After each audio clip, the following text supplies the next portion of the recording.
Hi, this is Mike from Mike's Unboxing Reviews and How To, and on today's video we're taking a look at the ASUS ROG Strix B550-A Gaming. This is a pretty decent motherboard if you're looking at buying something in the mid-range for your AM4 processors. This is being recorded March 2024, and yet probably some of you are thinking, well, we're kind of at the end of AM4, but don't worry, AMD have got you covered. They have actually announced very recently there are going to be some new XT processors coming out later in the year, or possibly even into next year. So this platform isn't dead and buried quite yet. And saying that, there are some really good bargains on the market right now if you're looking to get into this, and maybe if you want to put a relatively mid-range processor or even a high-end processor. But don't worry, this board's got you covered. There's some pretty nice VRMs on here. You've got 14 stages which are doubled, and these are using Vishay 50 amp FETs. Also, because obviously this is an ROG board, it's got all of the ROG refinements in terms of the visuals. I think it looks really, really nice. Although some people have complained in the marketing, it does appear that some areas where the ROG logo is, it looks like it's got RGB lighting, which sadly it doesn't, but it does have that kind of rainbow embossed stuff on there. So if you've got any RGB or LED lighting, on some angles, it will give off a rather nice display. So we're going to go through today, do a unboxing, show you what you get. Now actually I can't really do a proper unboxing because I actually bought this as a used bargain on amazon.co.uk. I paid just over, I think it was about £100 for this particular board. So yeah, very good value for money. If you go for a brand new one at the time of recording, this is available even from ASUS for £149.99 here in the UK, and can be found anywhere between that and sort of £120 on the new market, depending where you're shopping. Links will be in the video description so you can check out where you live. So let's start off looking at the box, which is sort of ultra reflective and very difficult to actually film, so I'll do my best. But you can see it's ROG Strix B550-A Gaming motherboard, supports Windows 11 out of the box, at least it does at the moment, and also supports 5000 series, although the newer ones which are coming out, obviously you will need a BIOS update for that. But don't worry, very easy to do. There is a BIOS flashback button on the back to make life so much easier. And also you've got full PCI Express Gen 4 support across the processor and also your graphics cards, although some of the lower slots are a little bit less, but we'll go into those in detail a little bit later on. Being it is a B550 chipset, there is the option of overclocking both the processor and the RAM and various other aspects of the system itself.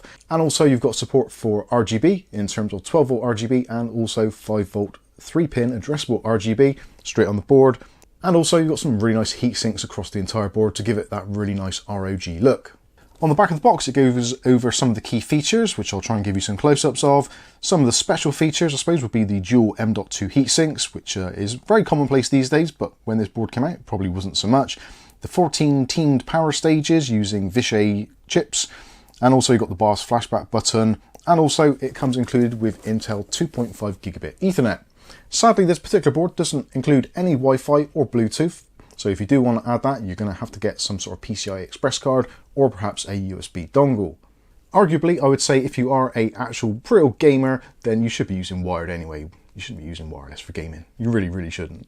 So when it comes to actually what you get included, again, I'm going to go through what I've got. You may get something slightly different, but yeah, you get the general idea. So you get a packet of M.2 screws and mountings. You get 6 SATA connections, which I'm not too sure if you're supposed to or not, but actually I think I've got 7 there. You also get a round thing which says ROG Strix on it. Not entirely sure what that's used for. You get your safety information. You get some motherboard technical updates. You also get the motherboard quick start guide, and also something which we don't tend to get these days is a actual user manual, which is very handy, saves you going online or scanning QR codes. And also we do get included a sticker sheet as well, so ROG stickers, so you can put those on your PC, across wherever you want to, motherboard, etc. I actually did find it useful whilst filming. I did put the ROG sticker over the CMOS battery to stop the crazy reflections I was getting from the camera. Anyway, that's enough nonsense. Let's take a look at the board and have a tour of the connectivity. So in this top corner we'll start off with, there is a 4-pin and also an 8-pin EPS connection for giving your processor extra power. You've also got these really nice large heat sinks. Now there's actually something really strangely tactile about the heat sinks. They've been finished in a really, really nice way, and I just love touching them. Maybe I need some help. Let me know in the comments section. Anyway, so very nice heat sinks there over the VRM, which are also replicated as well down on the M.2 slots and also on the actual chipset itself. Moving back up to connectors, so in the top we've got the CPU connection for the CPU fan and also a CPU optional. Next to that there is a 12 volt RGB header. We tend not to really have much call for those these days, but maybe you do. Let me know in the comments section.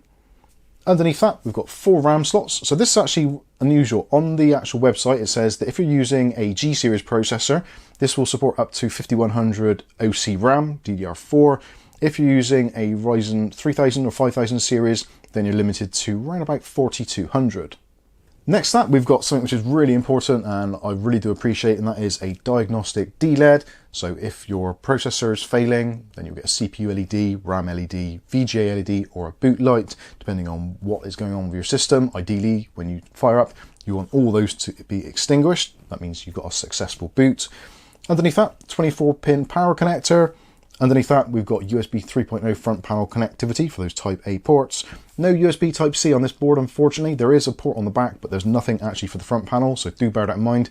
We have done a separate video, actually, if you want a add-on card, so you can put it into one of the PCI Express slots to give you the Type C internal connector. Underneath that, we've got 6 SATA ports there. Again, SATA is slightly coming to somewhat of an end these days. NVMe drives are getting cheaper and cheaper. With those, you can use all 6 at the same time, but if you are using the M.2 at the bottom as well, you won't get access to SATA ports 5 and 6, so do bear that in mind. If you've got an M.2 drive in here and you've got just maybe 1 or 2 SATA drives, just make sure you plug them into ports 1 to 4 and it'll be absolutely fine.